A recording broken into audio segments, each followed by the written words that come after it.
Fala aí, galera. Hoje eu vou estar fazendo um vídeo sobre um guia prático para você conseguir avaliar uma empresa e, consequentemente, suas ações, para você poder fazer a melhor escolha de investimento para você. Esse vídeo vai ser dedicado mais para aquelas pessoas que estão iniciando agora no mercado financeiro ou até para aquelas que já têm alguma experiência, mas se encontram meio perdidas e precisam de um guia para conseguir fazer melhor suas escolhas. A primeira coisa que você tem que levar em conta ao estar escolhendo uma empresa é que existem duas formas de você ter um retorno com o investimento, que são o ganho de capital, que resulta na valorização da ação, ou o fluxo de caixa, que é basicamente você receber dividendos. E para a empresa ter tanto ganho de capital constante no longo prazo, ou fluxo de caixa constante, meio, de certa forma meio garantido, ela precisa ter lucro. Se a empresa não tiver lucro e pagar dividendo, ou valorizar o capital, ou valorizar a cota da ação, é porque tem alguma coisa estranha, é muita especulação, é melhor você ficar de fora, porque no longo prazo, o que dá dinheiro é o lucro e a constância da empresa em poder ou elevar suas cotações ou pagar os dividendos. Para exemplificar melhor essa situação, eu vou usar duas empresas, que são a Transmissão Paulista, a TRPL4, e a Raia Drogasil, Radial 3. A Transmissão Paulista seria um exemplo de uma empresa que você investe querendo receber o fluxo de caixa. Como vocês podem ver, descendo aqui na parte do lucro, aqui embaixo tem esse gráfico aqui, ó, que mostra a receita e o lucro em amarelo. Você vê que o lucro vem crescendo bastante, certas oscilações, mas ele vem crescendo muito, de 2013 até 2022. E isso vem sendo revertido em bons dividendos. Como pode ver aqui no gráfico de dividendo, nos últimos 5 anos ela vem pagando uma média de 8,62%, o que é um retorno muito bom para acionista. Em geral, quando você procura empresas de dividendos, você procura empresas com dividend yield acima de 6%. Se você mudar aqui e vir para os dividendos pagos, você vê que esse crescimento é ainda mais visível. Ó, saiu de 33 centavos em 2013 para 2021, 3,59. Um crescimento muito explosivo. E por que isso acontece no caso da Transmissão Paulista? É porque como ela já é uma empresa muito grande e muito madura, é difícil de encontrar investimentos, até pelo próprio setor, que é o setor de transmissão elétrica. Se você for olhar as cotações da Transmissão Paulista, você vai ver que teve até um retorno excepcional, muito acima do mercado. Em 10 anos teve um retorno de quase 500%. Utilizando o gráfico, comparando com o Ibovespa e com o CDI, está 10 anos. 10 anos superou muito, tanto o Ibovespa quanto o CDI. Isso só denota que mesmo você não tendo o foco nas cotações, o lucro revertido nos dividendos aumenta também a procura pela ação. Isso faz com que a cotação aumente. Usando o exemplo agora da Raia Drogasil, você percebe que o dividend yield dela é muito baixo. Nesse ano, 0,79%. E vem sendo assim sempre. Descendo aqui, você vê que nos 5 anos a média é de 0,52%. Um dividendo realmente muito baixo. Mas por que isso acontece? Se você ver aqui nos resultados, no gráfico de resultados, olha só como a receita evolui e o lucro também evolui, mas bem pouco. A receita saiu de 6,23 bilhões em 2013 para 30,44 bilhões, considerando o primeiro trimestre de 2023. Isso é muito alto. Uma evolução muito expressiva e você vê também que ela é constante. E qual a consequência disso? A consequência disso é que a ação se valoriza muito. Se você ver o retorno, aqui está em 10 anos 700%, acima do que foi a Transmissão Paulista. Olhando o gráfico comparando com o Ibovespa e com o CDI, você vê que a diferença é ainda mais significativa do que o que foi a Transmissão Paulista. Olha só a diferença de um gráfico para o outro.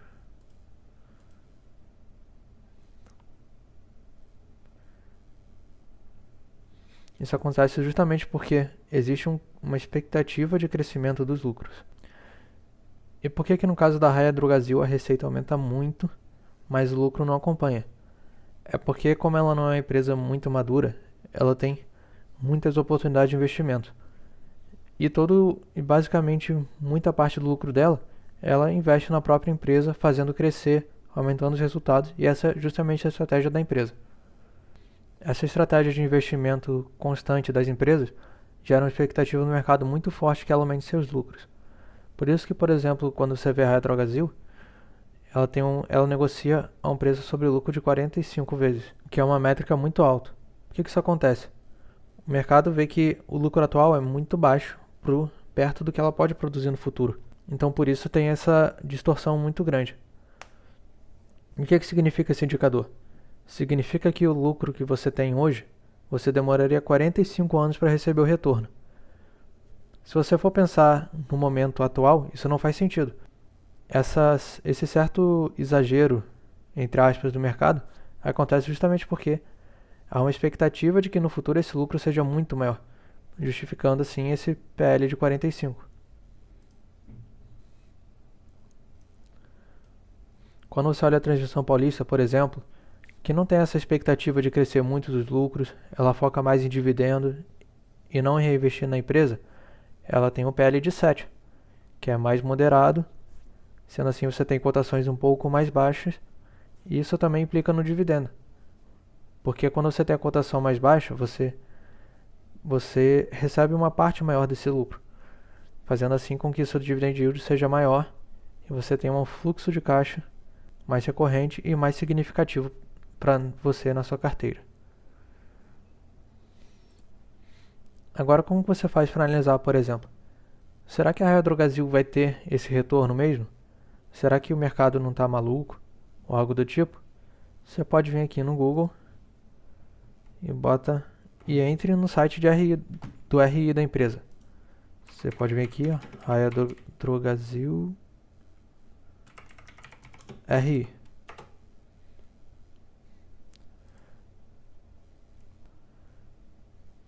Entrando aqui no site da RI, você vem e procura a central de resultados. Aqui no site de RI da Raia Drogasil já vem logo na primeira página, então fica mais fácil. Você vem aqui, resultados do segundo trimestre de 2023, que foi o mais recente, por exemplo. Ao abrir o relatório da Raia Drogasil, você vai procurar de onde está vindo essa receita e por que ela é crescente. Então, logo de cara aqui, você vê aqui, ó, 2.807 farmácias, sendo que só nesse trimestre eles abriram 64 e encerraram 3. Mas olhando essa foto assim desse trimestre, pode parecer meio difícil, pode ser algo atípico, por exemplo, ter essas 64 aberturas e 3 encerramentos. Só que se você descer aqui, ó, aqui tem um número de farmácias. Você vê aqui, ó, segundo trimestre de 2022 até o segundo trimestre de 2023. Vem crescendo sempre, constantemente. Todo trimestre são abertas novas farmácias. E essas novas farmácias geram receita e a empresa cresce assim consequentemente. Você pode ver aqui, por exemplo, que a empresa é muito diversificada geograficamente no Brasil. Nos últimos 12 meses, eles abriram 263 farmácias. E 75% ocorreram fora do estado de São Paulo, que era o foco inicial deles. Agora eles estão se estendendo muito mais para o resto do Brasil, sendo que tem presença em 554 cidades, um número muito expressivo. Sendo que, no Brasil, possuem 319 cidades com 100 mil habitantes. E a Raia Drogasil tem farmácia em 306 delas. Um número impressionante. Olhando aqui, você tem uma imagem geral do país inteiro. E você vê que interessante essa parte relacionada por regiões. Você vê que em São Paulo cresceu de 25,9% para 26,8% de participação. No Sudeste em geral, teve crescimento. No Centro-Oeste também. No Sul também. No Nordeste também. No Norte também. Isso mostra quanto a empresa é eficiente. Ela vem crescendo sempre, constantemente. Além disso, você vê aqui que a participação nacional é de 15,1%. e aumentou 0,7 pontos percentuais no último ano. Um crescimento realmente impressionante. E como consequência desse crescimento, você pode ver aqui a receita dela. Olha só, segundo trimestre de 2022 contra o segundo trimestre de 2023. Cresceu 18,1%, mas ele vem crescendo sempre todo trimestre, justamente por causa dessas novas farmácias. Eles vêm crescendo market share, aumentando em cidades grandes, cidades pequenas, e tendo assim uma influência muito grande pelo Brasil. Outro ponto importante de você ver nas empresas também são as despesas. Então você vendo aqui nesse gráfico de despesas, eu prefiro esse gráfico em porcentagem, você vê que as despesas são muito controladas. Elas não variam muito, ficam nessa faixa aqui entre 3% e 4%. E é uma despesa significativamente baixa comparada à receita, que é muito interessante. Então você percebe que no caso da Redrogasil, ela vem se expandindo muito. Isso é muito interessante. Mas, uma hora ela vai ter que parar de se expandir. Ela já tem 15,1% de participação no Brasil. Uma hora não vai fazer sentido mais aumentar essa participação. Por exemplo, se eles quiserem aumentar mais, daqui a pouco eles vão ter que fazer farmácia em cidades com 10 mil habitantes, 6 mil. Pode ser que isso não faça nenhum sentido financeiro, a não ser que eles queiram, sei lá, dominar o Brasil. Mas em algum momento esse crescimento de receita vai parar, ela vai começar a ter lucro e aí vai distribuir dividendos. É um ciclo comum das empresas. Outra coisa interessante para se analisar, depois de ver se a empresa depois de analisar a estratégia da empresa, se ela está numa fase de crescimento, se ela já é uma empresa madura que gera lucro e vai trazer dividendo, é ver a dívida dela, principalmente em empresas que estão nessa fase de investimento. Olhando aqui a Redrogasil, por exemplo, você vem aqui dívida líquida sobre EBIT, que é a geração de caixa. Você vê que ela é menor do que 1. Essa dívida líquida sobre EBIT significa que em um ano de geração de caixa dela, ela consegue quitar todas as suas dívidas. Isso dá uma segurança muito grande para o investidor e tranquiliza, principalmente para as empresas que investem muito. Vindo aqui na Transição Paulista, por exemplo, que era outra empresa que a gente estava fazendo de exemplo, você vê que a dívida líquida sobre EBIT é um pouco maior, de 2. Esse número inicialmente pode parecer um pouco preocupante, mas uma dívida líquida sobre EBIT de 2 é bem tranquilo. Eu pessoalmente gosto que esse indicador fique até 3, mais do que isso eu já começo a me preocupar. Usando aqui como exemplo uma empresa que tem esse indicador muito alto, seria a ES Brasil. Se você vê que ela tem uma dívida líquida sobre EBIT de quase 10, ou seja, para ela pagar todas as suas dívidas, ela precisaria de 10 anos de operação. Isso é muito perigoso, até porque a dívida é um dos principais fatores que faz as empresas quebrarem no Brasil. Agora, um último ponto que muitas vezes é ignorado por investidores iniciantes, ou que eles talvez não saibam, é uma certa armadilha que é a liquidez da ação. Você vendo aqui em Bicicletas Monarch, por exemplo, vamos supor que você viu ela, achou interessante, mas você não se atentou à liquidez média diária que é negociada. Como você vê aqui, a liquidez média dela é de quase 6 mil. É uma liquidez muito baixa. Isso inicialmente não pode parecer um risco, mas um dos principais motivos de você investir na bolsa de valores é justamente pela liquidez, que com a liquidez você tem uma facilidade de comprar e vender os ativos. E o que essa liquidez pode gerar? Pelo gráfico de um dia você já consegue perceber o problema de certa forma. Você vê que começou o dia 320, aqui não teve nenhuma negociação até 2 horas da tarde. Às 2 horas da tarde caiu um pouco, teve outra negociação quase no fechamento. Ou talvez nem tenha tido outra negociação no fechamento, foi só uma negociação no dia. Vendo aqui o gráfico de 6 meses, você percebe, por exemplo, aqui da dia 28 de abril até 2 de maio, praticamente de uma semana para outra, a ação foi de R$ 390 para 325, uma queda de quase 17% em apenas uma negociação. Isso gera um risco muito grande para o acionista. Da mesma forma que essa queda foi para baixo, ela poderia ter sido para cima, obviamente.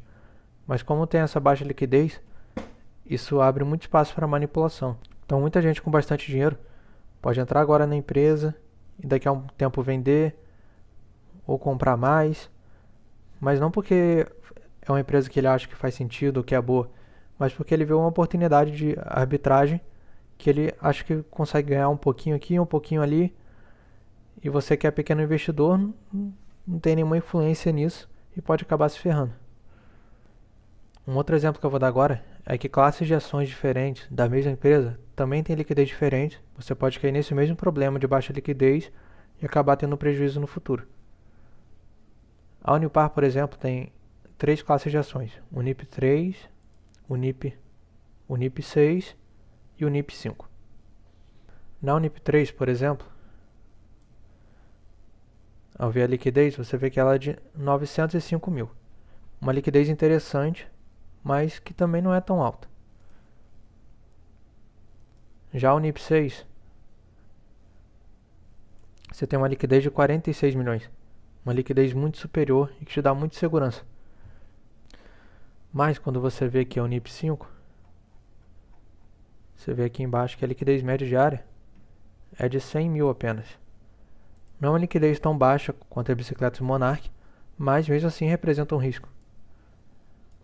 Você pode vir ao comprar ações de Unipar e ver que, por exemplo, questão de rentabilidade. Comparando a rentabilidade em 5 anos. Você vê que a Unip 3 teve 235, a Unip 6 259 e a Unip 5 quase 300%. Nisso você poderia olhar e concluir: bom, a Unip 5 obviamente é melhor.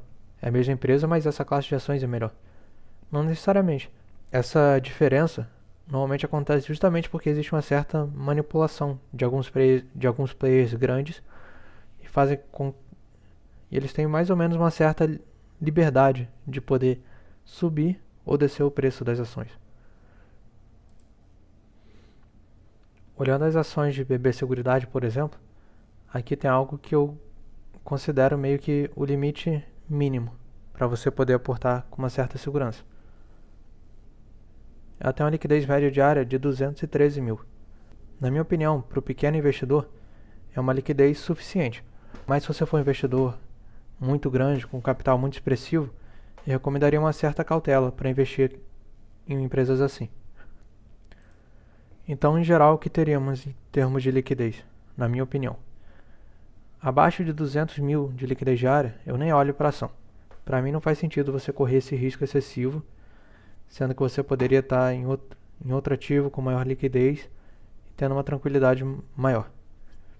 Se a liquidez for de 200 mil a 2 milhões, eu invisto mais com cautela. Você sendo um pequeno investidor, você vai tranquilo. Mas você tendo uma exposição muito grande, por exemplo, você vai investir 5 milhões em uma empresa, aí já fica um negócio meio perigoso. Pode ser que você não consiga vender as ações quando você queira e caia uma certa oscilação de mercado que pode ser prejudicial para você. Se a liquidez for acima de 2 milhões, em geral, você pode investir tranquilo. E agora, por último, e não menos importante, você vai olhar o preço da empresa. Então você vê aqui, por exemplo, a Droga Raia. Você vê esse preço de 43. Você fez a análise toda dela.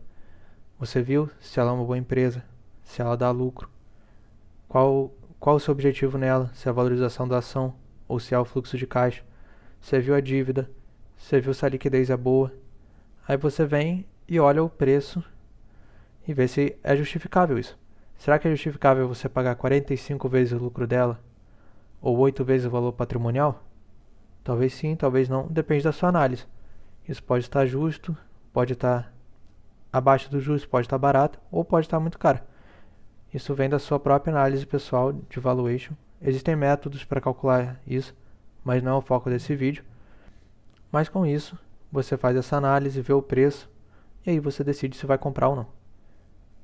Sendo que o preço é a última coisa que você olha.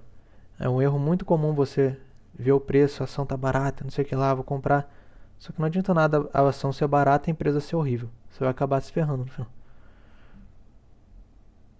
Você pode até ganhar um certo dinheiro em um curto prazo com uma certa especulação, mas no longo prazo, empresa ruim não tem salvação. Só vai caindo, caindo, caindo. E, no pior dos casos, vai à falência. Sendo assim, para analisar a empresa e suas ações, você vai fazer basicamente esses passos. Primeiro, o que você quer com essa empresa? Você quer a valorização da cota ou o fluxo de caixa? Você vê isso e leva em consideração na hora da sua análise. Logo depois, você vai ver se a empresa está dando lucro. Até porque se a empresa não der lucro, ela não vai conseguir valorizar ou pagar dividendos no longo prazo. É matematicamente impossível. Depois disso, você viu que a empresa está dando lucro, parece interessante. Você vai abrir o site do RI, vai ler o relatório, vai ver se faz sentido o plano de investimento dela, se ela está reduzindo o custo, se ela está aumentando a receita de uma forma inteligente, constante. Depois, você vai ver a dívida. Até porque não adianta nada a empresa estar crescendo, está dando lucro, mas tem uma dívida descontrolada para isso. Muitas das vezes a empresa pode dar o lucro que for. Se ela tiver uma dívida muito alta, ela não vai conseguir pagar. Ainda mais no Brasil, que é um país marcado por juros altos e muita quebra de empresa por causa das dívidas. Por último, você viu que a empresa é boa, não tem dívida, você olha a liquidez antes de comprar as ações. Não faz sentido você entrar no mercado de capitais para investir em algo com baixa liquidez. Se você vai investir em algo com baixa liquidez, é mais fácil você abrir sua empresa, ou por exemplo, fundo imobiliário. Você vai e compra seu imóvel próprio, você vai e aluga. E por último, e não menos importante, você olha os indicadores de preço. Será que a empresa está barata, está cara, está justa? Se você viu essa análise, você viu que faz sentido na empresa, está dando lucro, ela está crescendo, ou ela paga dividendo, não tem dívida, a liquidez é boa, você vai e compra. Por esse vídeo é só, pessoal. Espero que vocês tenham gostado, que tenha te ajudado. Se ajudou aí, dá um like, se inscreve no canal, manda pra alguém que você acha que vai precisar desse vídeo. E tamo junto, até a próxima. Um abraço.